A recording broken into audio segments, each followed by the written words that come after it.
Oslo, Norway 3 years ago. Mom and I spent Christmas week in Bergen visiting her family and celebrating my 22nd birthday. We decided to leave Bergen 2 days early so that Dad wouldn't spend New Year's alone. During the week that we were away, Dad told us how much he missed him. We arrived home in the middle of the day, just as the sun was setting, and saw our Christmas star lit up in the window. As we entered the house, we heard Dad groaning upstairs, so we went up to see if he was okay. When we opened the bedroom door, we saw him with another woman. "What are you doing?" Mom screamed. Dad replied, "Lee, you came back early." "Who is this woman?" "She's just a girl for money. She means nothing to me." The woman exclaimed, "I'm not like that. I'm happily married." Mom shouted, "I see what makes you happy."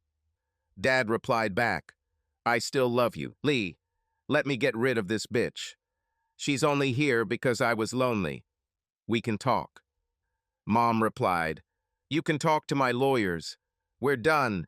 How can I trust you again, you bastard? Do you understand what you did to our family?" Mom started sobbing and ran down the stairs. Dad looked at me and said, "Joran, none of this would have happened if your mother hadn't come home earlier and seen us." I looked at Dad. "You're wrong, Dad. It happened. Mom and I just wouldn't have known. You said you didn't want us to see you. It works both ways. I never want to talk to you or see you again." I ran downstairs to my mom, and with our suitcases still in the trunk, we went to see our friends. Minneapolis, Minnesota present. I pressed a button on my cell phone and hung up after speaking with Roger Mance, my longtime friend and lawyer. My 2 adult children wrote a few days ago that they wanted to visit me here at the nursing home. I haven't seen them since the funeral of my wife, Solveig, and that was 2 months ago. Their plan was for me to sign powers of attorney, giving them complete control over me and my affairs. But my plan was different, and now it's time to implement it. I realized 2 years ago, after a stroke, that Solveig would not be able to care for me at home. She tried her best, but was fighting her own battle with cancer and was undergoing intensive treatment, so I agreed to move into a nursing home. I wanted there to be a stroke recovery department, which would limit the choice of nursing homes. The only thing that made life here bearable was the faithful attendance of Solveig, who sometimes hid home cooked food for me from the head nurse and her staff. At Solveig's funeral, my children promised to visit me often, but as usual, they could not be relied upon for anything. Without my wife to check, my decent clothes never came back from the laundry, but excuses came back instead. I put on some old sweatpants and an old sweatshirt. This will do for now. I prepared myself for this day by walking the hallways of the nursing home, going to physical therapy, and getting by without the help of staff. I'm still not fully recovered, but like my clothes, this will do for now. I said goodbye to Alfred, my roommate. He nodded, wished me luck, and said that he would like to come with me too. I felt sorry for him.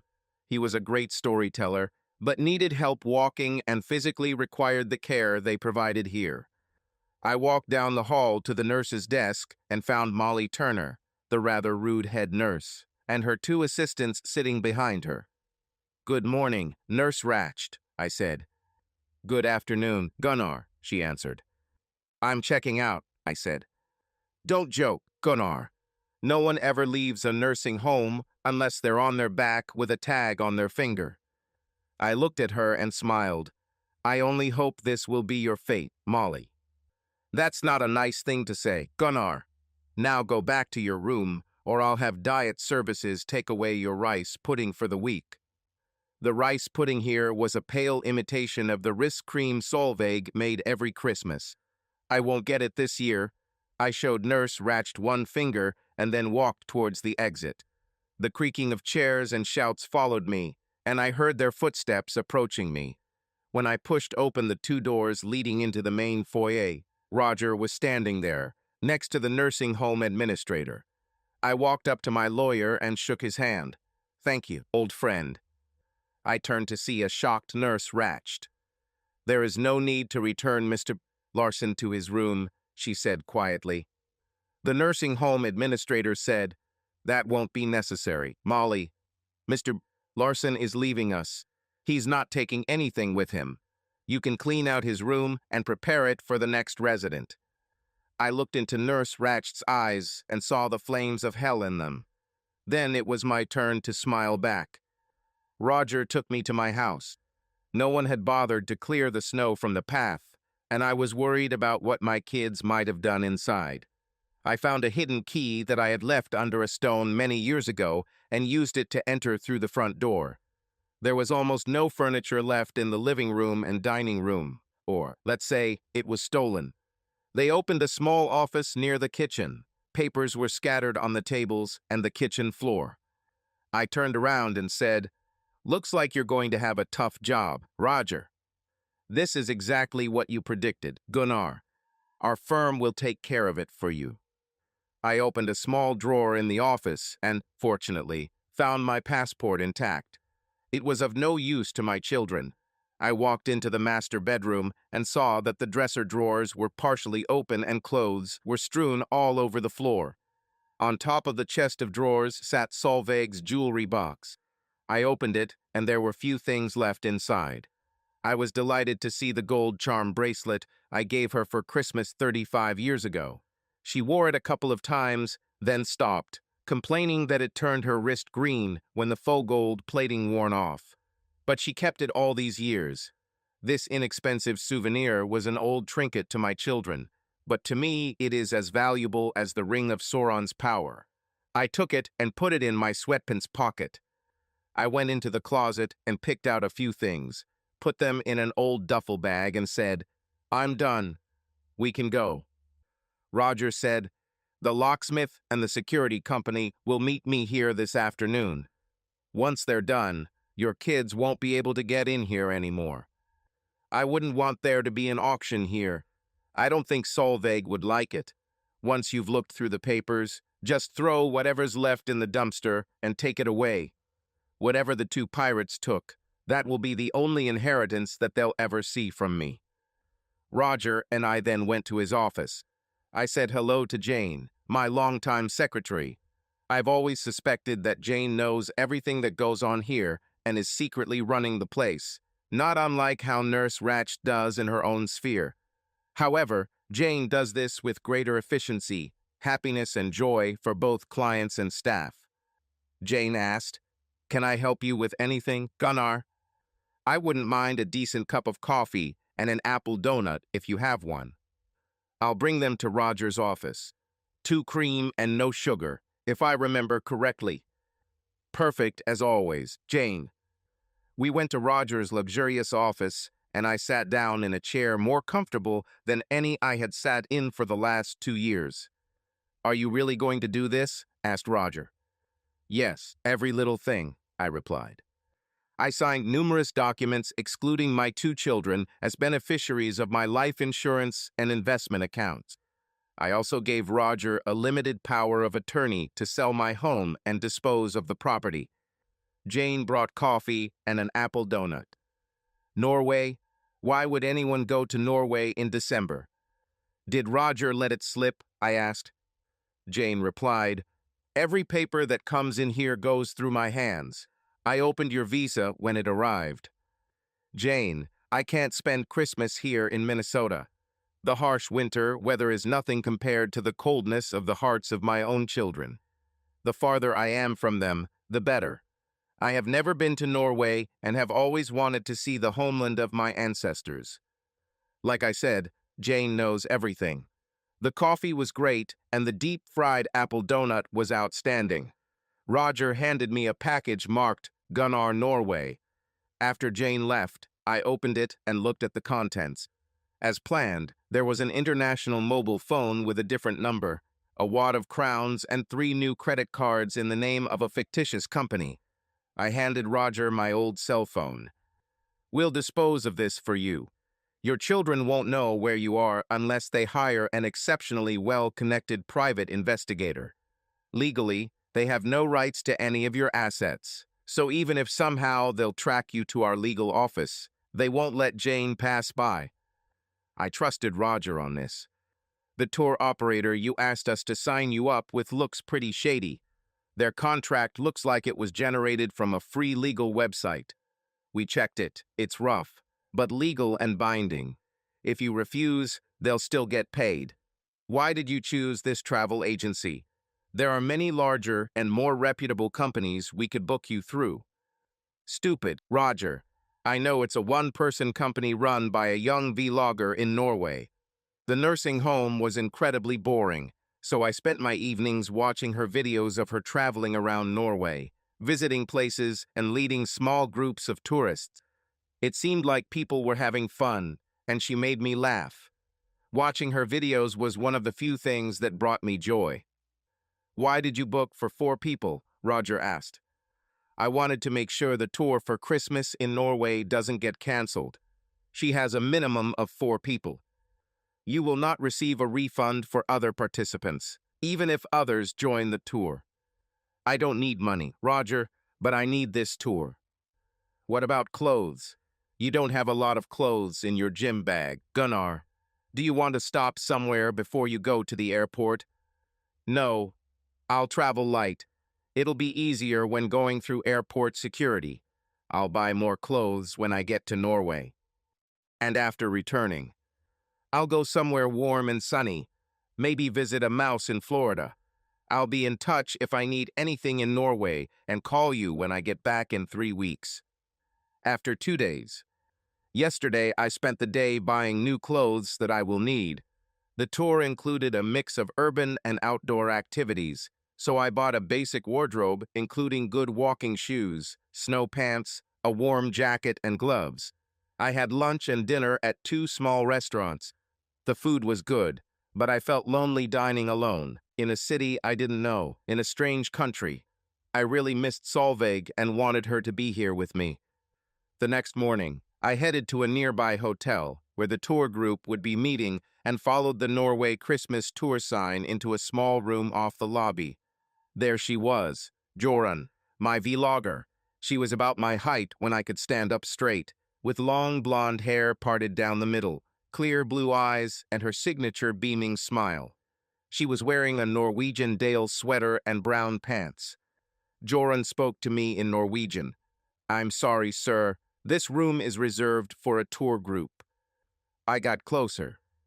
Yes, and I'm one of the people on the tour. We have a pretty busy schedule for the next 7 days, December 15th to 22nd.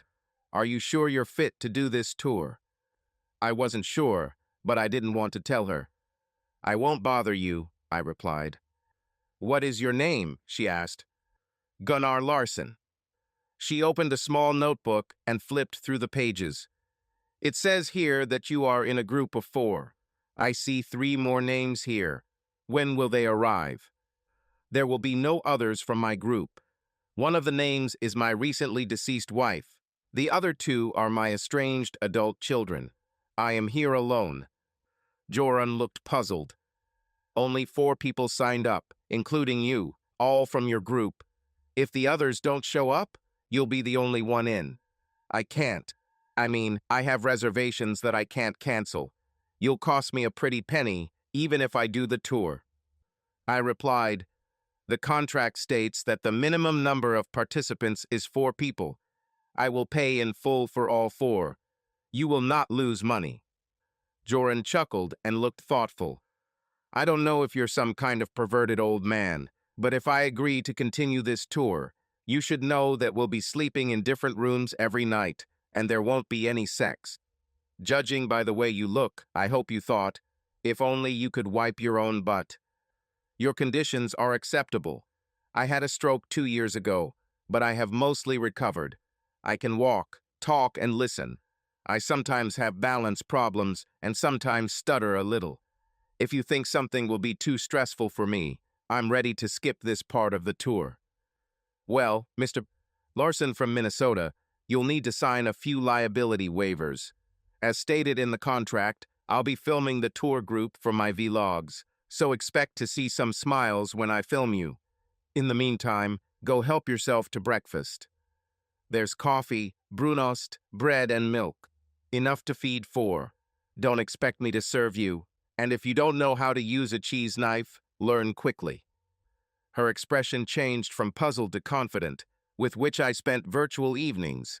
I was pleased that we agreed. Smiling won't be a problem.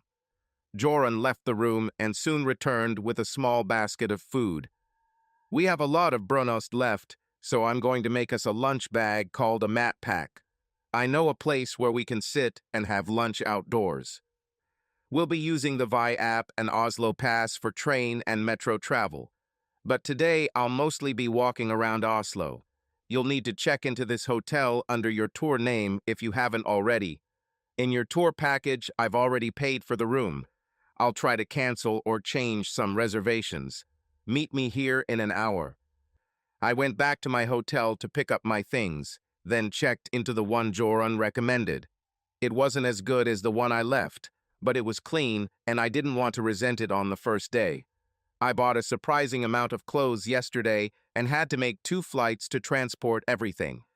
I then returned to the meeting room and found Joran waiting for me. Joran and I walked from the hotel to Oslo Central and took the tram to the Vigeland Sculpture Park. Joran told me that this is the world's largest sculpture park created by one artist, Gustav Vigeland, with more than 200 sculptures combining the human form with an element of fantasy. Most of the figures were nude, mixing vagueness with highly visible detail. The most famous sculpture is a 17-meter monolith, consisting of 121 intertwined human figures striving for the top, carved from a single block of stone. We spent over an hour walking around the grounds, and although it was interesting, I told Joran that it didn't feel like Christmas here. A mix of walking and a short bus ride brought us to the Akershus fortress site. Built in the 13th century, it protects the waterfront and Oslo harbor. Also on the site was the restored Akershus castle, which was previously the residence of Norway's past kings. Joran said it now serves as an entertainment and events center for the Norwegian government and is not open to the public in the run-up to Christmas. I found it difficult to walk around the fort area as there were steep inclines mixed with stone steps and paving stones. Remnants of the previous snowfall still lingered in shady areas and under arches, making passage treacherous.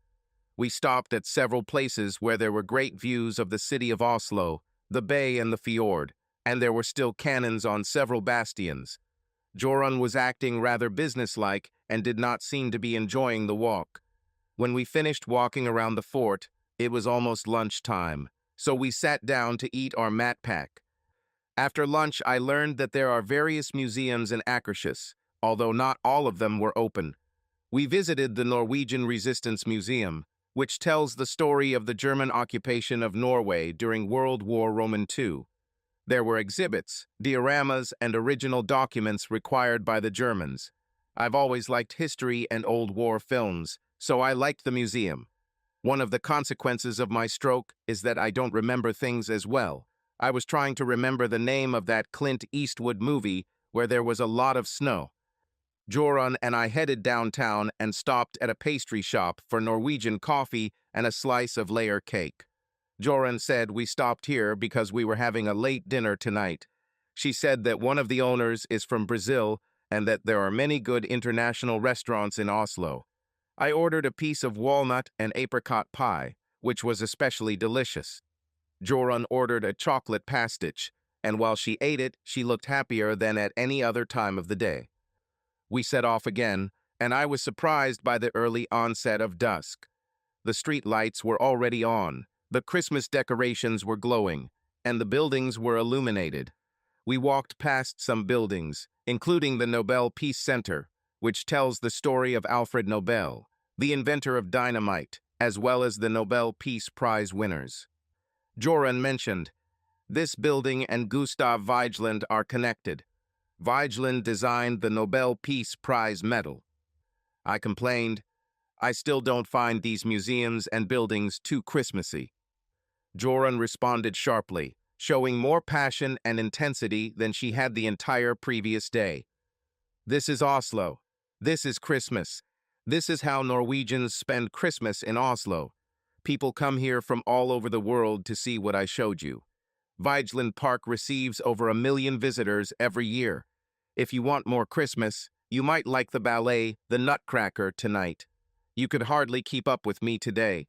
Maybe the ballet will be faster than you. We walked up to the Oslo Opera House, located right by the water. It was a combination of very tall glass windows and white marble ramps leading from the roof to the water. Joran said that from the harbor, the building resembles an iceberg rising from the water.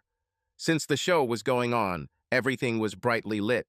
We still had time before the ballet started, so Joran led me up one of the ramps. I was surprised that we were allowed to get up and go out onto the roof. The twilight views of Oslo and the harbor were even more impressive than those from Akershus. But the roof was not entirely smooth.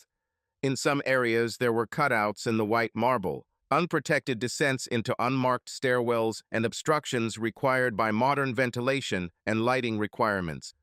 I tripped twice, earning an annoyed look from Joran. Walking inside, I saw the famous oval chandelier hanging over rows of red chairs.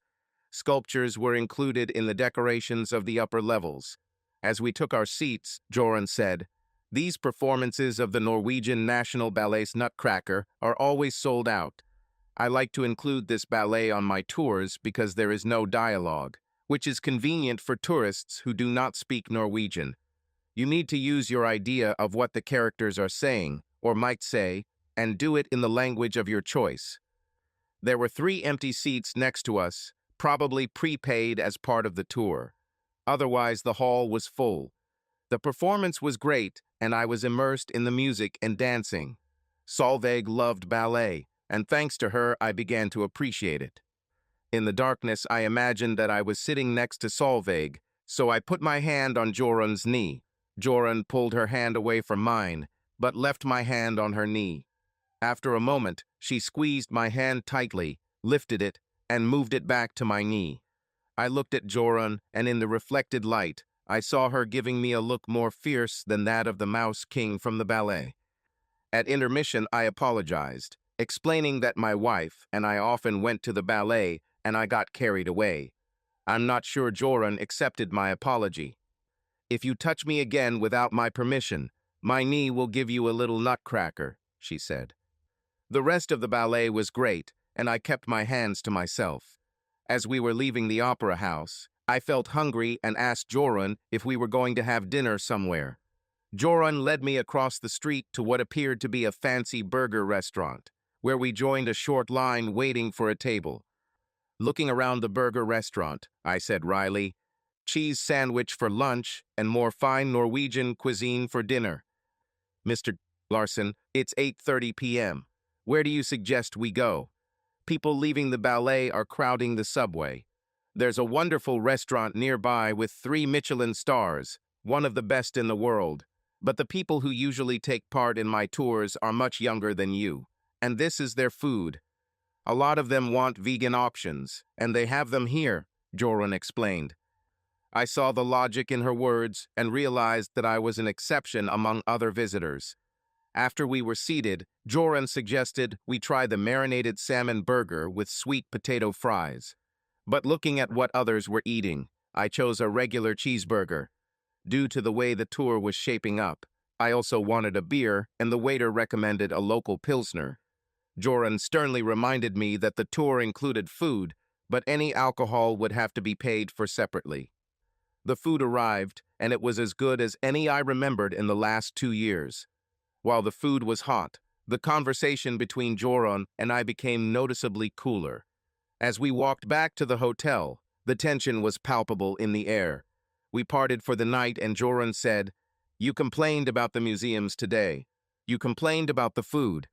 The forecast calls for snow overnight. I will change the schedule for tomorrow. Come to the meeting hall tomorrow morning, dressed in your warmest outer clothing." As I went to bed in my room, my thoughts returned to the words of the Faith Hill song. "Where are you, Christmas? Why can't I find you?" I realized I made a fool of myself today. I was looking for Christmas, but it was all around me. Like the strong walls of Akershus, I closed myself off from him. I expected Norway to be a Christmas fairyland like a Disney movie, with talking snowmen, trolls, and fairy princesses. Like Will in the Doctor Seuss book, Christmas here is not a neon sign waiting to be opened, but all these wonderful people, proud of their country and traditions, smiling, wishing each other a year of Yule, and acting warm and friendly. They surrounded me all day, but I did not see them. I felt like the Grinch and promised myself to behave better tomorrow. My only regret is that the jacket I bought was bright green. I met Joran in the same hotel room. Breakfast today consisted of coffee and oatmeal with additives. We're going sledding this morning, that is, Gunnar. The name for sledding in our language is Kjelk. With the snowfall last night, the slope shouldn't be icy, and maybe if the sky clears a little, we'll get some good views from the top. Today will be colder than yesterday. I defended myself. We used to go to a cabin in northern Minnesota, near Grand Rapids, and go snowmobiling. The cold won't be a problem. I took a deep breath, then let it out. It looks like it's going to be another cold day, and it's not just about the temperature. Joran didn't believe in me. But sledding sounded like sledding, and since all you had to do was slide down a mountain on your butt, I had to deal with it. The only thing that bothered me was the hike back up the hill. I hoped he wouldn't be too cool. We rode the T-Bane to the bottom of the small mountain, then the metro to the top, where we each rented a wooden sled. The man who rented the sleds to us gave us instructions. The track is 2 kilometers long and drops more than 250 meters. Stunned, I involuntarily groaned. The man continued, "Even with the snow that fell last night, you may find ice patches in the center, so if you want to go slower, stay close to the edges. You can also brake with your hands. Control is with your feet and body tilt. That is, when you fall off the sled, look behind you to see if anyone is about to hit you. Then move to the side and keep your head up and watch for obstacles, especially other people, and especially when you get to the bottom. You can take your sleigh on the tube and go back to the top. Here are your helmets. Welcome to Corkscrew." Helmets. I quickly translated the metrics in my head. 2 kilometers is more than a mile, and the descent is more than 800 feet. This was not a children's slope. As Joran and I pulled our sleds to the starting position, the views were magnificent, just as she said. There was a beautiful vision of Oslo as the last of the dark clouds were leaving. The branches of pine and spruce trees were decorated with fresh snow, as if they had been sprinkled. I asked Joran, "Does corkscrew mean what I think it means?" She flirtatiously replied, "It means corkscrew. I hope you enjoy the sleigh ride more than visiting the museums yesterday." When we arrived at the starting point, we both got on our sleds. I was glad that there were only a few people here preparing to descend, but I sighed when I saw how young their faces were. I doubted that any of them were older than 30. I wondered if Joran was punishing me, or perhaps hoping that I would voluntarily withdraw from the tour. "I'm not sure I can do this, Joran. I'm afraid." Joran looked into my eyes with a grim expression on her face. "The fear is coming home with your mother and finding your father sleeping with another woman. Fear is watching how it destroys our family and wondering how my mother and I will live in the future. The fear is giving up a job with no prospects and trying to make a living as a vlogger in one of the most expensive countries on earth. The fear is checking your clicks, likes, and followers every morning and realizing that the numbers haven't changed. The fear is running a private tour company alone, navigating through the myriad of regulations, laws, and insurance requirements. The fear is the realization that I need to book at least one trip a month to cover these expenses. The fear was taking a group of 6 to Svalbard for a glacier hike in early summer and encountering a bear less than 200 meters away that was slowly moving in our direction. The fear is seeing our guide fire the last of his flares, but the bear is still coming. The fear is seeing the look in our guide's eyes when she pulls out her rifle. You don't have to be afraid of sledding, Gunnar. What you really have to fear is being too scared to try. I'll meet you at the bottom of the hill. Either drive the track or return your sled and take the metro." I watched as Joran pushed off and rolled down the slope, and then thought about her words. I lived the good life in Minnesota, meeting Solveig in college, and then immediately getting a job at 3M. The adventures involved trips to our lake cottage, where the only problems were mosquitoes and the problem of how to scrape burnt marshmallows off a stick. After the birth of our first child, Solveig and I stopped sledding and instead sat and watched our children have fun. What am I doing here in Norway? Why am I here?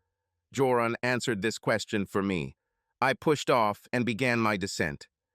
I made my way down the mountain, and as I neared the end of the track, I was glad to see it leveling out. I saw Joran standing next to her sled, with a small camera pointed at me. I raised both arms above my head, waved them, then shouted, "I did it." I stopped 3 meters away from her. Joran ran up to me, and when I stood up, she hugged me. "I'm proud of you, Gunnar." As we hugged under clear blue skies and cold temperatures, I closed my eyes and went back 35 years to the little hill in Minneapolis, where I hugged Solveig after sledding. Joran let me go and stepped back. I exclaimed, "That was wonderful." I stayed close to the edge while others rushed past me. Some areas were uneven and my teeth were chattering. The only time I got scared was when there was a steep drop on one side. Isn't that true in Norway? Are they using safety barriers? You may have seen a few small concrete walls, but we believe in personal responsibility. If you can't control the sled, you shouldn't ride. The authorities monitor conditions and sometimes close the track when it gets too icy. So you believed in me? You believed that I could get down the mountain. You're okay, Gunnar. While I was waiting down here, I was reading about your Iron Range in Minnesota. You're rusty. There's a Wizard of Oz museum there. You're the Tin Man. This tour is an oil can. Figure it out. The oil can only work if you pick it up and use it. Stand up straight and walk tall while you can. If you fall, get up and keep going. It was an interesting way of looking at life. I was only 56 years old, but for the past few years I've been acting like I'm 80. I still have plenty of years left for sledding, as long as I'm not afraid to try. I turned to Joran. Let's go again. After 3 additional runs, Joran and I returned our sleds and had lunch at the beautiful Frognerseteren restaurant at the top of the hill. I took her advice and ordered thick pea soup with meatballs and potatoes. He was amazing. While we drank the hot chocolate, it was nice to feel alive again. A week ago, I was in a nursing home in Minnesota. After my wife died, no one visited me, not even my adult children. I was alone. It was a terrible place, run by a terrible nurse. I needed to leave. I made plans with my lawyer, walked out the front door, and got on a plane to Norway. What's the worst place you've ever visited? Dublin, Ireland. After a divorce, my mother and I found ourselves in financial difficulties. We went from a comfortable life to living paycheck to paycheck. I saw an advertisement on the internet for a job as a stunt double for the TV program Vikings. I wasn't sure what a stunt double did, but it paid well in a short time. I got naked while a dozen people were looking at me, taking photos and videos. I haven't gotten naked in front of a man in over a year since I got divorced. Roll, and they sent me to Dublin.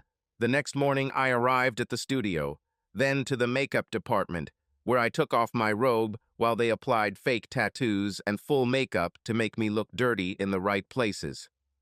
After lunch at the studio, the costume department dressed me in a white linen tunic. When it came time to shoot, they told me to stand in front of the main actor while he took off my tunic and threw it to the side. He was much older than me, and with his beard, he looked like my father. He radiated the same confidence as if the world revolved around him. I had to be completely naked in front of him and in front of the film crew who was filming me from behind.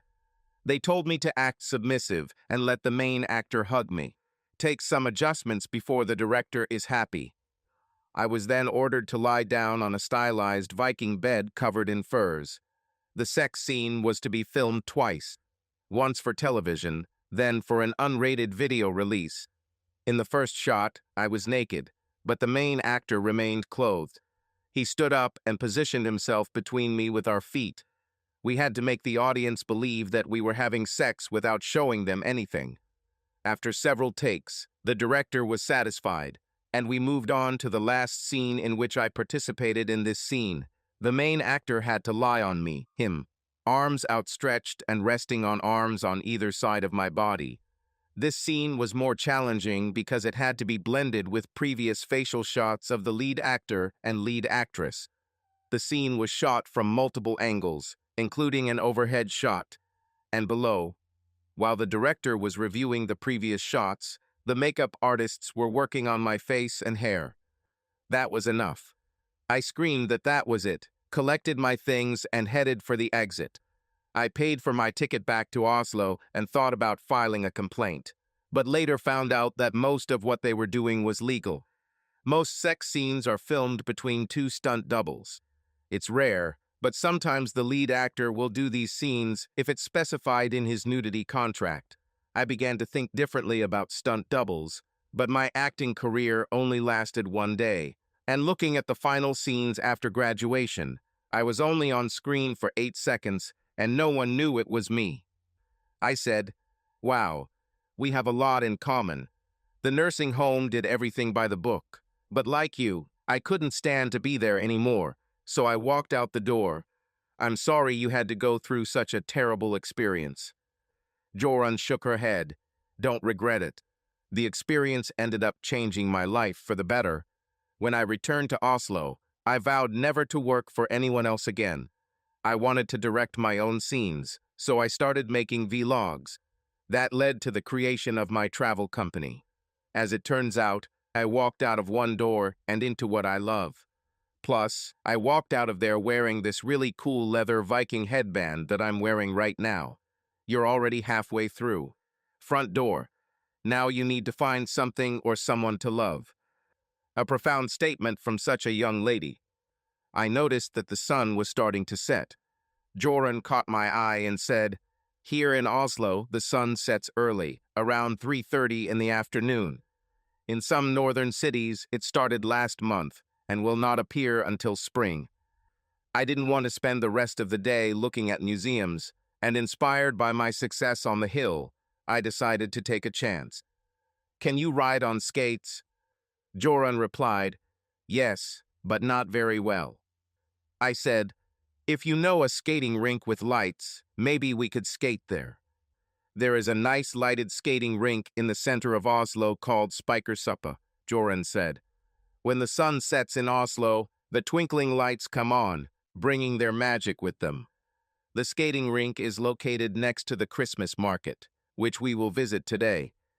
"Sounds great," I replied. We took the metro back to the center of Oslo and arrived there as the sun was setting. The sky was cloudless, but the layered horizon was still beautiful. Below it is orange, and above it there are increasingly darker shades of blue and purple, turning into a black night sky. After leaving the metro station, Jorun and I walked along the pedestrian street, Karl Johans Gate, past trendy shops and restaurants. Jorun pointed out prominent buildings in the city center, such as the Royal Palace, Parliament, the National Theatre, the Grand Hotel, and the old buildings of the University of Oslo. We also passed the brightly lit Freya clock, associated with the famous Norwegian chocolate maker and unofficial symbol of Oslo. We rented skates and carefully stepped onto the ice. The skating rink was not very big and, fortunately, not crowded. In the middle, there was a frozen fountain. Christmas music was playing, and there were twinkling lights all around. I played hockey in Minnesota when I was in high school, but I haven't skated since. My father took me to figure skating lessons when I was little, but I quit. I kept falling while trying to do pirouettes. Maybe we can help each other. Have you ever tried ice dancing?" Jorun laughed. "No, never." "And me too. But a wise woman once told me that I shouldn't be afraid of ice dancing. I have to worry about being too scared to try ice dancing." Jorun smiled. "A truly wise woman. Let's try it and see what happens." I remember watching the great British duo Jane Torville and Christopher Dean at their last Olympics in 1994. The Olympics were here in Norway, in Lillehammer. I wasn't going to try to lift her or spin her, but I reached behind Joran with my right arm and placed my hand on her right thigh. Taking her left hand in mine, I held her left hand on my body. "Ready?" I asked. Joran nodded, and together we pushed off. Right, to the left, right, to the left. We moved slowly, side by side, in a steady rhythm, and only took a few staggers around the rink. After 3 extra laps, my ancient muscle memory kicked in, and I wanted more. We separated, and I linked my right hand with her left. This way we can take longer strides and roll a little faster. After another round, we added a slow zigzag pattern. Coming out of the last turn, I said to Joran, "Here's your chance to become a figure skater. I'll hold your hand. Try doing a spin." I accelerated ahead of Joran a little, then pulled her forward until she gained enough speed. I raised her hand in the air as she walked by, and she started spinning. She screamed, "I'm doing it." And she really did until she slowed down and fell on top of me. "Damn hook on the skate," she screamed. With her arms around me, our eyes met. She then wrinkled her nose, her signature expression in the video indicating that she didn't like something. But just as quickly, her face lit up and her big smile began to shine. I'm laughing too hard inside. It was so much fun. She burst out laughing, and I joined her. Finally, we broke the ice while on the ice. Joran stepped away from me and said, "It's time to go to the Christmas market." I helped her get up, and we handed over the skates. Lights and sounds nearby beckoned us. The sun had long since set, and now it was just a memory. It was completely dark, but the center of Oslo turned into a Christmas fairy tale. There were twinkling lights on almost every tree, and the large and majestic buildings around us were outlined with white lights to complement their dramatic lighting. Oslo was so different from Minneapolis. In downtown Minneapolis, 30-year-old buildings were being demolished to replace them with taller ones. Here the buildings were massive, centuries old, took up an entire block, and were still in use, allowing everyone to enjoy the history and architecture. Joran and I had seen glass-clad buildings in Oslo, with their clean, modern architecture, but this was the heart of the city. The life, pulse, and vitality of Oslo came from here. Towering above everything in the Christmas market was a brightly lit Ferris wheel, each spoke outlined in white lights. I looked at Joran, and she nodded. She took my hand, and we ran towards the Ferris wheel, skillfully dodging the increasing number of people. When we sat down, we discovered that each seat was enclosed in a glass bubble, perhaps as a safety measure, or more likely to keep out the cold. One of the benefits of this was that we could move around a bit, giving us a panoramic view of the center of Oslo. We stopped at the very top, where Joran took out her camera. Joran said, "It's quite romantic here. Let's take a selfie." She sat down next to me. "Kiss me." On the lips. "Just fast. I have a timer for 3 seconds. We will touch our lips and hold them together for a few seconds until the flash goes off." "Joran, I am much older than you. I don't think it will look very romantic." "Gunnar, you're not too old to kiss someone, and if necessary, I can do a little digital editing or just do a quick edit. It will be perfect." "How do you want me to kiss you? With open or closed eyes? Should I look at the camera or—" Joran quickly pulled my head towards her. When our lips touched, I closed my eyes and my lips responded to her touch. I felt her softness and light touch as Joran's tongue lightly touched my lips. The flash went off, but Joran didn't pull away, and neither did I. I opened my eyes and saw that Joran's eyes were closed. When our lips pressed together, it was so warm and cozy. We pulled away and Joran said, "Perfect." She then looked at the photo she had just taken. I wondered about the sequence of her words and actions. Joran switched to video and began recording her vlog. She spoke English. Immersed in Norwegian for 3 days, it almost sounded like a foreign language to me. When Joran finished, I asked her why she doesn't record her vlogs in Norwegian. She surprised me by continuing in English. "Norwegians already live here. Who will be interested in my videos if I record them in Norwegian? If anyone in Norway wants to see the view from the top of this Ferris wheel, they will come here and take a ride themselves. People from all over the world watch my videos and speak at least a little English. I used to be bothered by comments on my videos complaining about my Norwegian accent. Now I just laugh about it. I asked her, from all continents, including Antarctica? Yes. The Norwegian Polar Institute has a year-round research station in Antarctica called Troll. Their mission is to study the polar regions and the effects of global warming and pollution. It's not a tourist destination, but they talked to me about the possibility of going there.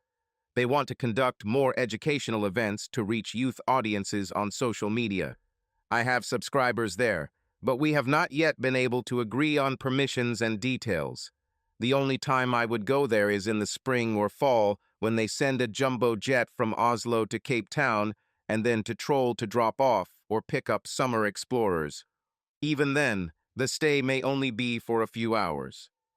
After we left the Ferris wheel, Joran and I walked past small snow sculptures and then entered the wooden stalls set up for the Yule and Winterland Christmas market.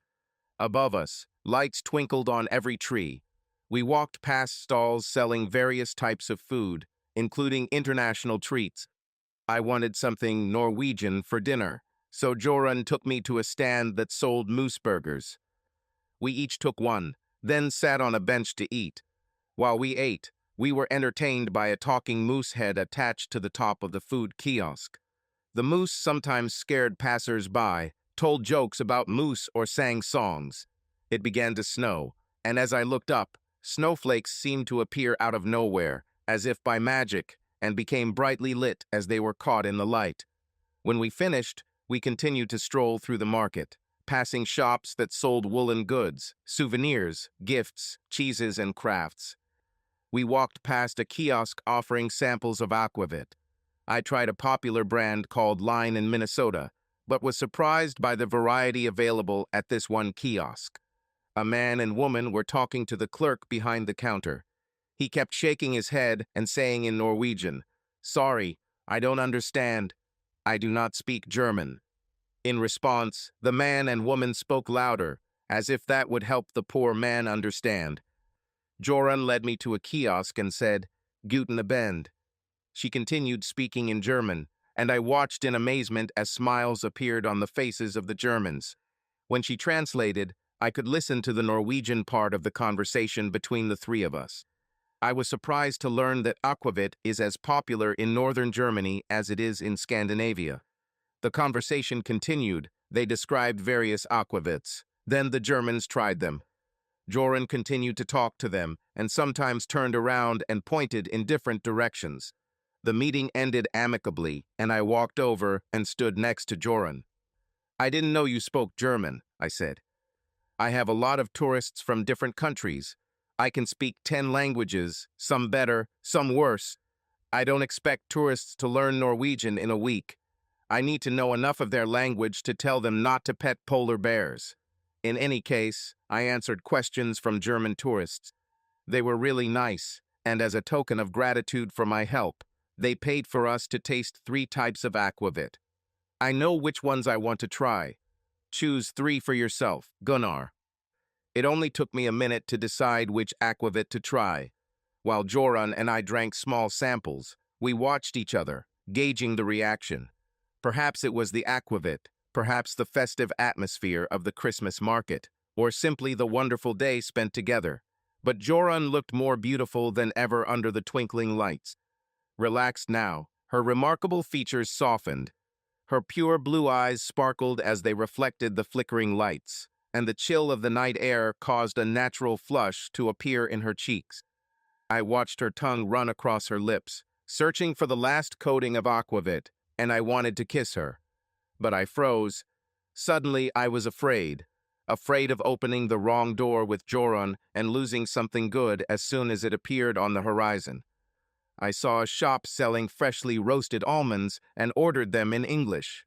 I brought them to my nose, took a deep breath, tasted a little, and handed the bag to Joran. "Smell it," I told her. "At night, I believe your other senses are heightened as your body compensates for the darkness."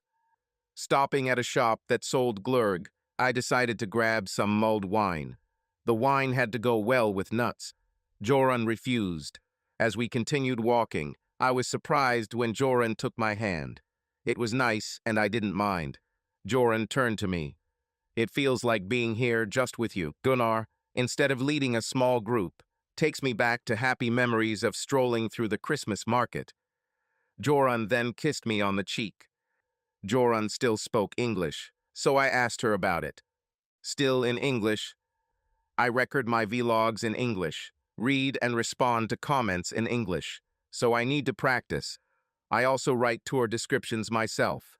There are a lot of private guides on the internet, and I need to stand out among them.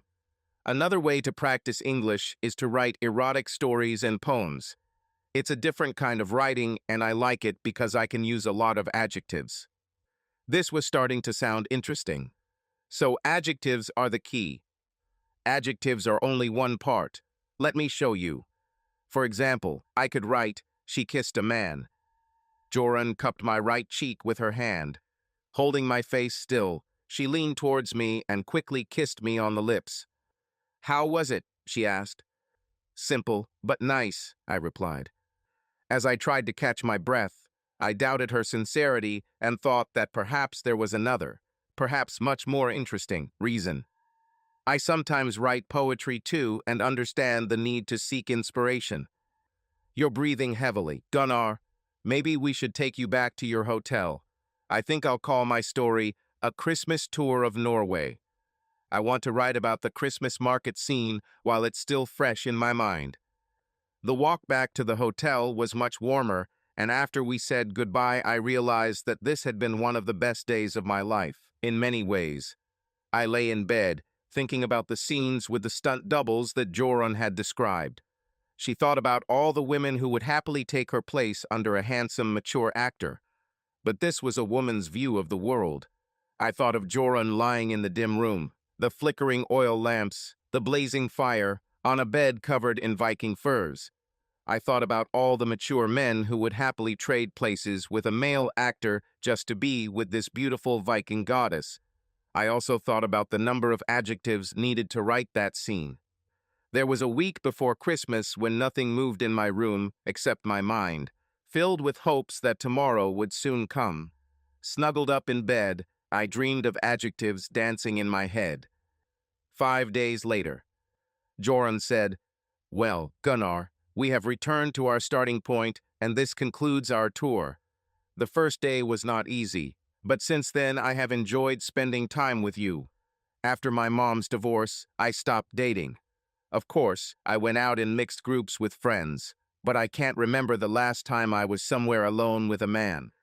Divorce made me lose all confidence and trust in men. Why enter into a relationship and give your heart to a man, knowing that it is doomed to failure? My father hurt me and my mother so badly that we both never recovered. But you have been so wonderful to me this week and have shown me that not all men are like my father. Joran looked at me with a pleading look in her eyes. I don't want this tour to end. I do not want you to leave. Can you stay in Oslo for at least a few days? Joran didn't want me to leave, and I didn't want to leave either. I replied, Joran, I can't imagine being anywhere else or with anyone other than here in Oslo with you. Joran said, It's still early enough that we can find a place without a reservation. I know a great place for a seafood dinner. Lead me, I replied. Joran and I discussed the tour we had just completed while we enjoyed a delicious dinner in a cozy cafe. I suggested a few ideas for the tour, but mostly made it clear that I enjoyed seeing Norway, and I told her she was a great guide. After returning to America, I promised to recommend her tours to everyone I know. As I was looking over the dessert menu, I asked Joran, I'm willing to stay a few more days. Are there any other Norwegian Christmas traditions or events worth attending in the coming days? If you put that dessert menu aside, there's this tradition called the Sivslagskaker. I baked 7 types of cookies to celebrate Yule. If you come to my house, we can have coffee and you can try all 7 types. Sounds great, I replied. Joran invited me to her home. She was beautiful and funny, and I admit that I developed fantasies about her from watching her vlogs at the nursing home. Hell, I've even created new fantasies in the last week. She became much warmer towards me at the end of the tour. In Tromsø, we shared a blanket while riding in a sleigh pulled by a real reindeer. But after the Nutcracker ballet, I restrained myself and did not cross the boundaries. Could a 56-year-old man and a 25-year-old woman have sexual relations? I had been coping with Joran all week and saw no reason why this couldn't be the case. We headed to the station and went to the area where Joran lived. Walking past the houses, I noticed a lit star in one of the windows. "What kind of stars are these?" I asked. "This is a tradition in Norway. The star is lit on the first Sunday of Advent to help guide the three wise men." We stopped in front of a modest house. There was no star in the window, but sheaves of oats were hanging from one of the trees. I knew about the tradition of leaving something for the birds on cold December days. When we entered, I was suddenly surprised. "Hi, Mom. I'd like to introduce you to Gunnar Larsen." "Good evening, Mr. Larsen. Joran has been texting me all week about your exciting travels. Hope you enjoyed the tour. My name is Lee." This was not what I expected. I was hoping to be alone with Joran. The family resemblance was obvious and striking. Leia's straight hair was slightly shorter than Joran's, but it was the same pure blonde shade. Her blue eyes stood out on her attractive face. She was wearing a multicolored Norwegian doll sweater and green trousers. I had absolutely no experience in determining the age of Norwegian women. She must have been in her 40s, but she looked younger. I said, "I really enjoyed the tour with Joran. Your daughter is very talented in many ways. Please call me Gunnar." Joran said, "Gunnar asked about other Christmas traditions and events in Norway. I thought Siv Slag's caker would be a good idea, and your cookies are the best in Oslo. I'll make us some coffee." Lee looked at me. "Please sit down. Gunnar, how long will you be in Norway?" I replied, "About 2 more weeks. I would like to celebrate the new year here before returning to America." I mentioned the completed tour, and she seemed interested enough for me to continue. I really enjoyed my visit to Lillehammer. It reminded me of the 1994 Winter Olympics, perhaps my favorite. The music was fantastic, and the woman who sang the Olympic anthem at the opening ceremony had a wonderful voice. Lee replied, "Her name is Sissel Kiokibo. She is still very popular, and we consider her a national treasure. I was 18 and working at those Olympics." "I'd like to hear more about this," I said. It was nice to see that many of the facilities were still in use. I also liked the Olympic Museum in Mayhagen, which tells the story of the 1994 Olympic Games. I was surprised to learn that Norway has won more Olympic medals than any other country. But the highlight for me was taking the cable car to the top of the Lisgardsbakken ski jump. The views were amazing. I can't imagine how anyone could be brave enough to take that leap. "Agree with you," Lee laughed. I continued, "We also flew to Tromsø, and I got to see the Northern Lights. It can sometimes be seen in southern Minnesota, but here, with the clear Norwegian air, it was much more impressive." Joran and I rode on a sleigh pulled by real reindeer. The deer turned out to be much larger than I thought. We visited a Sami farm where we ate reindeer meat and learned about Sami culture. "I've never been there, but I heard it's a lot of fun," Lee replied. Biram's work was also one of the highlights. You probably know that the city dates back to the 1600s. I really liked the old buildings and cobblestone streets. Although the Christmas market was small, it was unique with its artisans selling handcrafts. It was nice to see old crafts like glass-blowing, blacksmithing, and woodworking. Joran returned with a large tray of coffee and cookies, and we began the tasting. Lee asked, "Did you take Gunnar to Peppercakebean in Bergen? This is a wonderful village of gingerbread houses in my hometown. There are over 200 little gingerbread houses, and when the little lights are on, they look so realistic." Joran replied, The week flies by quickly, Mom. There is never enough time. Gingerbread houses are so cute, and I have a lot of fond memories of going there with you. As we continued talking and eating cookies, I examined the decorations. There were advent calendars, wreaths, angels, gnomes called nis, hearts, stars, and candles. The jewelry seemed more natural, perhaps less commercialized, than in America. There was a real tree, decorated with a star on the top, garlands, tinsel, ornaments, and white lights. I looked at Lou. I noticed that you don't have a Christmas star in the window like many other houses. Lee replied, I found my ex-husband in bed with another woman. I immediately filed for divorce. Among the many things he took from Joran and me was our Christmas star. Lee sounded very hurt, and it wasn't just about the lost star. After we tried the last of the 7 cookies, Lee asked how I liked them. The crumb-cracker wafer cookies are probably my favorite. We tried making these in Minnesota, but yours turned out much better. And of course, the peppercucker star cookies were amazing. I held up the other cookie and said, I don't know what it's called, but it was great too. Lee replied, This is Serenakaker, a Norwegian butter cookie. I realized the inevitable. It's getting late. Thank you both, Lee and Joran, for a wonderful evening. I need to go back to my hotel and think about what to do in the next few days. I saw Joran look at her mother, who nodded. When I stood up, Lee stood up too. Nonsense, Gunnar. I won't allow this to happen. Come spend Christmas with Joran and me. Almost everything in Oslo closes on the afternoon of Christmas Eve and remains closed until the 27th. Neither restaurants nor shops will be open. I have a spare bedroom upstairs. Come celebrate Yule with us. I picked up a signal between mother and daughter and wondered if this had been planned in advance. But spending Christmas alone in my hotel sounded almost as bad as spending it alone in a nursing home. It was an easy decision. I agree. Lee said, Okay, I'll come to your hotel tomorrow and help you move your things. Maybe we will also have lunch at one of the restaurants on Karl Johan's Gate.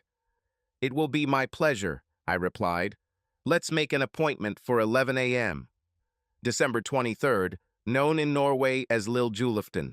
Staying with Lee and Joran over Christmas created a problem for me.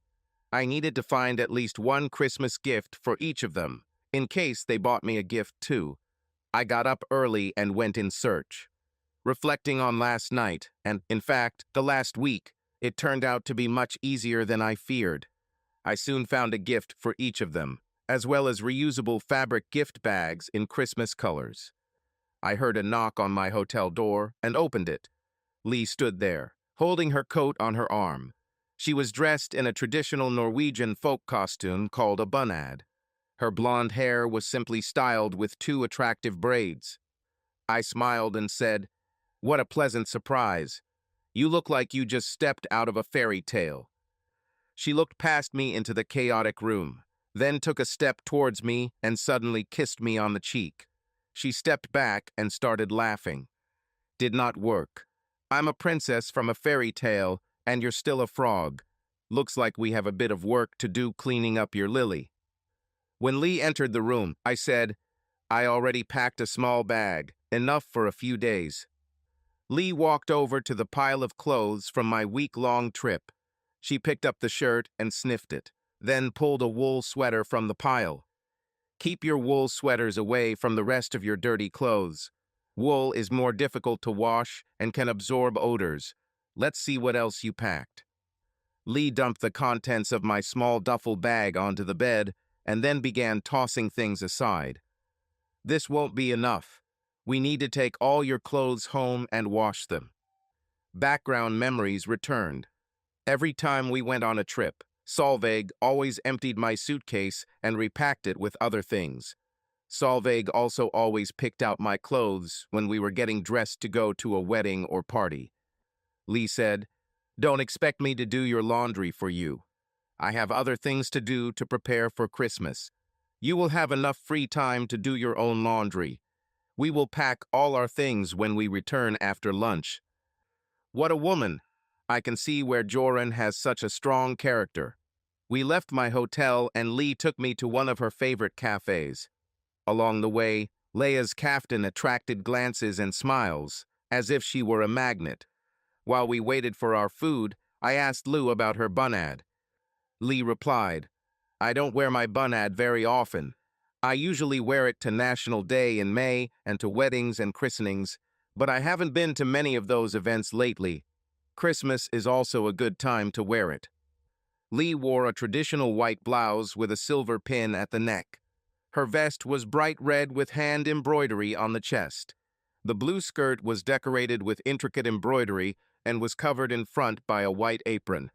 A decorative hand belt ran around the waist and along the front. "This is a beautiful silver brooch you are wearing. She looks very old." It was my grandmother's brooch. Norwegians have a spiritual connection with silver, and silver brooches are passed down from generation to generation. One day she will become Joran. The food was great. I haven't eaten bad food in Norway. Lee was a great conversationalist and generous with her humor and wit. Her stories about the 1994 Olympics were fascinating, and even though Joran and I had just been there, I wanted to go back. I found out that Lee works as a radiologist at a local hospital here in Oslo and took the entire holiday off. Lunch ended too quickly, and we returned to my hotel. As we were collecting my assorted clothes, I saw one of my socks on the floor, so I walked around Lou to pick it up. Turning around quickly, I found myself face to face with her. We looked at each other for a moment, then moved at the same time. Our lips touched, and it was not a gentle kiss, but a passionate, long and deep one. The intentions were clear on both sides. We parted. Lee said, "I haven't had sex since I divorced my husband almost 3 years ago. That scoundrel took away not only my Christmas star, he also took away my trust in men. I am 47 years old. I never go on dates because I'm afraid to open my heart to another man again. Joran has been texting me every evening for the past week and sending me short videos that she took throughout the day. She kept saying how much fun she had with you and what a good person you were. You know, it sounds funny, but after I watched and read what Joran sent, it seemed to me that I already knew you, and we passed the stage of the first date. I know you lost the woman you loved. I can't replace her in your heart, but if you're ready, I'd like to share mine." It was unexpected. When I was in Minnesota, I watched Joran's vlog almost every night. She's so sweet and funny, and she does a great job. Although I had never met Joran, I felt like I knew her. To use your dating analogy, that's one of the reasons I chose her as a guide. I felt comfortable with Joran and was too afraid to trust another tour company. When I came to Norway, I left my past behind. It's time to find something or someone to love. Our bodies merged again and our lips connected again. All fears of rejection disappeared when I pressed my lips to the lips of this beautiful Norwegian woman. Our tongues danced with each other while our hands moved quickly over each other's bodies. "Help me take off my bunad," Lee asked. Together we unbuttoned, unzipped, and untied, removing one layer after another of the complex bunad and carefully folding it onto the chair. It was like slowly unwrapping the best Christmas present I had ever received as more of Leia's body was gradually revealed to me. Her breasts were small but firm, which went well with her slender figure. I had forgotten how delicate a woman's features could be, and Leia's body was perfect in every way. I can't find any other words. You are truly magnificent, Lee. Lee stood up and took my hand. We went to bed, and she satisfied me. I was awakened by the closing of my bedroom door. I heard a quiet shhh. I listened in complete darkness to the steps and heard someone approaching my bed. Lee had to be ready to continue what we started at the hotel.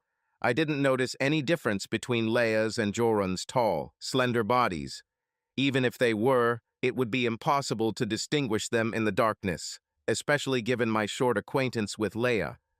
"I can't do this to you, Joran. I want to make love to you tonight, Gunnar, more than anything in the world. Don't you like me? Hasn't it been long enough since your wife's funeral? You're the only man in the world I can love without fear of getting hurt. Joran, you are an incredibly beautiful woman. For months I have fantasized about holding you in my arms, kissing you and dreaming of being exactly where I am now. But yesterday I met your mother.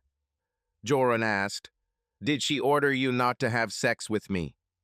I replied, "That's not the point. I think I'm falling in love with Lee. We spent a wonderful day together, and she won my heart. If this love turns out to be mutual, I am ready to give her my heart completely and never betray her. The only reason, the reason we got to this night is because in the dark I thought you were Leia. Otherwise, I would never have done this." Joran changed position and lay down next to me in the bed. In the darkness, Joran said in a whisper, "You are so different from my father. He always put himself first. I was ready to give myself to you tonight. You could have remained silent and let it happen, then lie about it to my mother in the morning. But you didn't. You are a better man than my father ever was, and I know you will make my mother happy. Please don't be afraid to give her and yourself a chance. She really needs someone like you in her life." I heard a quiet sob and reached out to touch Joran's face. She cried. Joran came to my bedroom last night looking for someone to love her. She didn't know about my relationship with Lee or what happened between us at the hotel. I highly doubt her mother would have told her about this. I admire what Joran has done. She sacrifices her chance at love so her mother can have a chance. There was silence before Joran finally said, "What you have shown me, Gunnar, is that there are still good men left in this world, but I am still afraid to look for them." I remembered the day Joran and I went sledding. "Remember what you told me on Korkatrekkeran. You don't have to be afraid to look for a man, Joran. You have to be afraid of being too scared to try to look. Promise me that you'll push off like a sled and start looking. When you get to the end of this terrible mountain, you will no longer be afraid, and there will be someone you love there." "I promise, Gunnar, and thank you." Joran left my bed and closed the door behind her. I woke up in the guest room. Hearing noises in the kitchen, I got dressed and went downstairs. Lee smiled and said, "Yule," then made me scrambled eggs and smoked salmon. Afterwards, I enjoyed a slice of Christmas fruitcake with coffee. "Lee, I need to tell you something. Joran came to my room last night looking for a man to love. In the dark, I thought it was you. It took me a minute to realize that it was Joran, and I stopped before we went too far. Joran and I talked, and I confessed my love for you to her. She understood and asked me to give this love a chance. I asked Joran not to be afraid to look for love anymore, and she agreed. Thank you for telling me, Gunnar. I had a hard time getting Joran to date after her father hurt her so much. You have to be a special person to win a place in her heart. I trust Joran, and now you too. Just so you know, I will come to you tonight with a lit candle." I said, "That sounds romantic." Lee replied, "Wait until you see what I'm going to wear." Later at breakfast, Joran announced that she would be working on editing and dubbing her latest videos. Since they were Christmas-related, she wanted to finish them so she could post them later that evening. Before dinner, Lee led me back to the TV, and we snuggled up on the sofa as she turned on Three Nights Until Cinderella, a Czech reinterpretation of the Cinderella tale dubbed in Norwegian. The story was familiar, but the dialogue didn't match the actors' lips, so I had to focus on what they were saying. Lee mentioned that the show was so popular in Norway that one day there was a storm of protests when they decided not to show it. In the end, it was shown later during the holidays.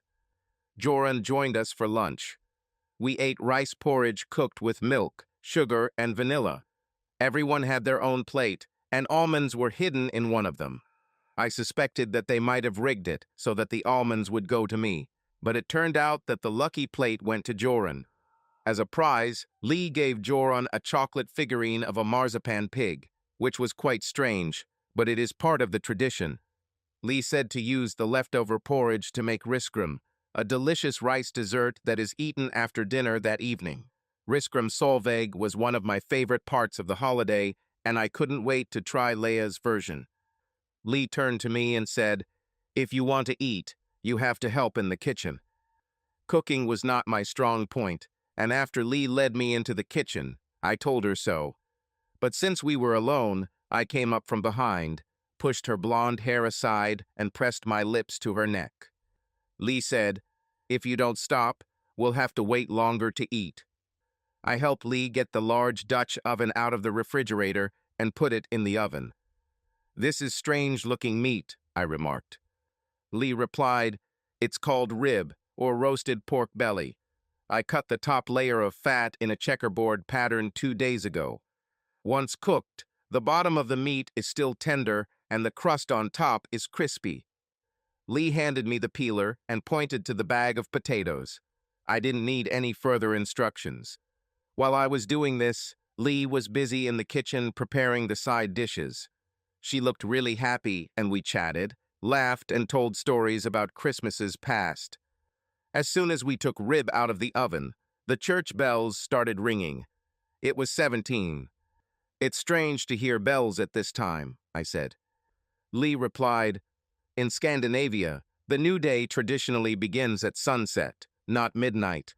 Following the old traditions, Christmas Day has arrived. It's time to eat." Joran joined us in the flurry of preparations. Places were set and food was moved from the kitchen to the dining room. On the table were rib, boiled potatoes, meatballs, sauce, sausages, sauerkraut, prunes, and lingonberries. Lee poured each of us a large glass of Øløl, a dark, spiced ale that is brewed at Christmas all over Norway. She said that at one time the Norwegian king made it illegal not to brew Christmas ale. Everything was delicious, and I ate until I couldn't take it anymore. After dinner, we cleaned up and moved into the living room to enjoy coffee, cookies, and a small bowl of risgrum. I was surprised that Lee took out 4 bowls of risgrum. 3 of them were topped with whipped cream and berry sauce, and one had just a pile of butter in the middle. Lee said, "Every Christmas we put out a bowl of porridge for the Afjørsnissen. The tradition comes from the times when farming families would offer porridge to their elf in the barn, or nis. The nis takes care of the animals in the barn in the winter so they don't get sick. If not, Afjørsnissen will be naughty." While we snacked, Joran carried a bowl of porridge out to the front door for Afjørsnissen. Then we sat and watched an American Christmas movie on TV. After it ended, Lee announced that it was time to open gifts. I suspected this would happen, and I was glad that I bought gifts for both Leia and Joran. We each went our separate ways and came back with our bags and put them under the Christmas tree. As expected, Lee and Joran gave each other the most gifts, opening the usual selection of chocolates, clothes, and kitchen items. Joran then gave me a gift from herself. I opened it and found a DVD labeled "Christmas in Norway" along with a link and instructions to download the video if I preferred. Joran said she made an hour-long video of everything we did together last week, adding music and voiceovers so I could remember this now completed tour. In very small letters at the bottom of the instructions, I saw a link to a story with a similar title and suspected it would be full of adjectives. Joran then opened my gift to her. Remembering the small camera she was using last week, I bought her a new advanced Sony digital camera. Judging by her reaction, the choice was successful. Lee then opened my gift to her. I bought a real Christmas star to hang in her window since she didn't have one. It was large and electrically lit, and after opening it, Lee wanted to hang it right away, so that's what we did. Then we went outside to see what she looked like. Lee kissed me and whispered that the Christmas star had special meaning for her this year, symbolizing the beginning of brighter days ahead. Seeing us standing outside, Julinnison walked across the street towards us. A man in a red jacket and a red pointed hat was carrying a cloth bag. He was older, and his white beard looked real. Joran shouted, "Good way, Julinnison." As Julinnison approached us, Lee said, "Nice to see you again, Mr. Bjornstad." Julinnison opened a small cloth bag, took out a straw goat decorated with red ribbons, and handed it to Joran. Lee explained that the Julinnisons go from house to house on Christmas Eve, handing out gifts and chocolates to children. Often there may be more than one Julinison knocking on your door. Unlike America, children in Norway can meet Julinison. This year wouldn't be the same without one of your Julebuckas, Joran said with delight. Mr. Pumpkin's Bornstad had been coming to Joran's house for a long time and said that he liked to preserve old Norwegian traditions, such as Julebuck. In addition to handing out handmade crafts, he told folklore stories and tales from the Viking era. How wonderful it is to preserve the ancient heritage of Norse sagas and stories. Lee apologized when Mr. Bornstad began to tell such a story to Joran and me. She returned a minute later with 4 glasses of aquavit. We drank the season and sipply aquavit together with Julinison after the end of the story. Then we sang a Christmas song together. Then we went back to the house and watched the DVD that Joran made. The tour turned out to be exciting and full of fun, which it really was. It also gave Lee another chance to see me in action. The evening was busy, and when the DVD finished at 11 p.m., we were all tired and it was time to go to bed. Joran told us she was going upstairs to take a shower. Lee and I followed her to our bedrooms. 5 minutes after we separated, there was a knock on my bedroom door. Opening the door, I saw Leia standing with one lit candle and dressed in a lavender silk nightgown and robe. The robe covered half of her nightgown, leaving her lace neckline and hem exposed. She put her finger to her lips and whispered, "SHHH." Then she led me by the hand into her bedroom. The only light in the room came from her one candle. My eyes quickly adjusted, or perhaps it was just my intentional. "You look incredible, look," Lee said quietly. "Joran gave me this set of lingerie last Christmas, hoping it would help me attract a man. What she doesn't understand is that it should only be worn when you find the right man. If you're ready, open your last Christmas present, pull the knot on my belt." In the semi-darkness, I pulled the end of her belt, and the knot slowly came undone. Leia's robe fell open, and as I looked at her, I took a deep breath. Wow! She grabbed the 2 sides of her robe and lifted them, making it look like she had wings. "You look like an angel," I whispered. "You are in Norway, Gunnar. I am Valkyrie. Don't Valkyries only appear when a brave warrior dies? Your old self dies tonight. It's time to let go of your fears, pain, and any remaining darkness in the past. Tonight, like a Valkyrie, I will carry you in my arms to Valhalla so you can become a new person. But don't I also need to be brave?" Lee reached out and touched my cheek. "Gunnar, you should already understand that giving unconditional love to another person, dedicating your life completely to him, is one of the bravest things you can do." I took a step towards Leia, and her Valkyrie wings wrapped around me. I smelled the soft scent of lavender on her skin. "I wish I could freeze time so I could stay here with you forever." Lee laughed. "That's impossible, Gunnar, because I would hug you and show you an act of true love, letting the fires of love in my heart melt the ice." I let go of Leia and stepped back to remove my shirt and boxers. I saw Lee take off her robe. We had sex. I moved higher so my lips could meet Leia's, and we kissed, looking into each other's eyes.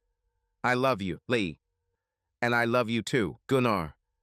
As I fell asleep in Lee's arms, my mind wandered. I knew that sex is not love and vice versa is also true. But there can be nothing better on earth than the physical and emotional combination of sex and love with someone you cherish. I felt so wonderful now. Maybe I'm not on earth anymore. Can a Valkyrie named Lee embrace me and carry me to Valhalla? Julinison told us that Odin feasted on roast boar and ale. At dinner, Lee served roast pork belly and Christmas ale. This must be a coincidence, right? Lee and I jumped when we heard a knock on the bedroom door. "Mom, can I come in?" I looked at Lee and asked, "Should I hide?" Lee looked at me and said, "I've spent every night for the last 3 years alone in this bed. Now that I finally have a man in it, I won't let you leave." Louder she shouted, "Come in, Joran." The door opened, and when Joran saw Leia and me in the same bed, she smiled. "Axel invited me over for Christmas breakfast with his family. Don't worry, I won't stay long. I want to spend the rest of the day with you and Gunnar. Lee asked interestingly, date, Joran? Joran blushed and then replied, well, maybe. After Joran left, Lee looked at me and said, after our sex last night, I want to take a shower this morning. Remembering what you said last night, I was wondering if you would like to. Well, smell the roses. I replied, in America, we open presents on Christmas morning. This is the best gift I ever received on Christmas. Although, there was one year when I received a Red Ryder BB rifle. Lee reached out to grab my shoulder, then rolled me over her until our lips met. After dinner, Lee, Joran, and I settled down on the sofa in the living room. We sat by the warm fireplace, the lights were off, candles were burning. The Christmas tree was decorated, and I admired the new Christmas star in the window. We watched a Christmas movie on TV, talked and laughed. I said, I have almost 2 more weeks here in Norway, and I would like to see more. It is so beautiful here. Lee replied, perhaps this time I can take you. There are still many places you have not seen, and much will be revealed to you. I replied, I would really like that. As the discussion slowed down, Joran stood up and said she was going to bed. Lee and I stayed together on the couch and snuggled closer to each other. Lee looked at me and said, Kozlig. I didn't know this word. Right before our lips touched, she said, that means cozy. And it was cozy. When Lee and I returned home from our week-long trip, she found a letter from a lawyer in her mail informing her that her ex-husband had died of a heart attack in the fall. She called the law office to get more details and then told me. The lawyer told her that her ex-husband died while having sex with a married woman in her home while her husband was at work. The woman got scared and called her husband, who came and discovered the body. He immediately hired a lawyer to begin divorce proceedings. Due to unusual circumstances, police began an investigation. Lee's ex-husband was an alcoholic and obese. Police visited his small apartment but could not find any relatives, so the municipality followed its usual procedures, cremating his body and scattering his ashes. The court appointed an executor of the will to distribute his assets. The executor contacted his employer and at that time learned of a fairly large life insurance policy with the company that still listed Lee and Joran as beneficiaries. The performer kept a small box of personal items, but his other items were sold. Together with his bank accounts, they barely covered his debts after reimbursing the municipality for the cremation. Despite having a well-paying job, he died poor, with no one in his life who needed him or cared for him. Lee told the lawyer she didn't want any of his belongings and was pleased to learn that his ashes had been burned. The lawyer provided her with contact information for the insurance company. 3 months later, I called my lawyer and friend Roger, but the phone was transferred. I knew who would pick him up. Good morning, law offices of Miller and Mance. Hi, Jane. This is Gunnar Larson. Hi, Gunnar. Also, I need to transfer funds from these money markets to my new investment banker's account in Oslo. She suggested a financial plan where neither Lee nor I would have to work anymore. We'll miss you, Gunnar, and I'm sure you'll miss our Minnesota apple pies. I don't know, Jane. Lee makes a great apple pie filled with apples, cinnamon, and cardamom. I'll find the recipe and try to make it. I wish you a wonderful life, Gunnar. You deserve it. I'll tell Roger you called. Goodbye. Wonderful life. I am grateful to Joran for making my new life possible. I'm doing things I never dreamed of. Here in Norway, I can look at the sky, the mountains, the fjords, and into the eyes of the woman I love. I'm not afraid of anything anymore, although this may not be entirely true. Perhaps I should wait for the polar bear excursion to Svalbard to be sure. And subscribe to our channel so that your second chaff doesn't cheat on you, and go ahead and listen to the next story, because this story is nothing compared to the next one. If you're under 18, don't even think about listening to the next one. Listening to the next one. Listening to the next one. Listening to the next one.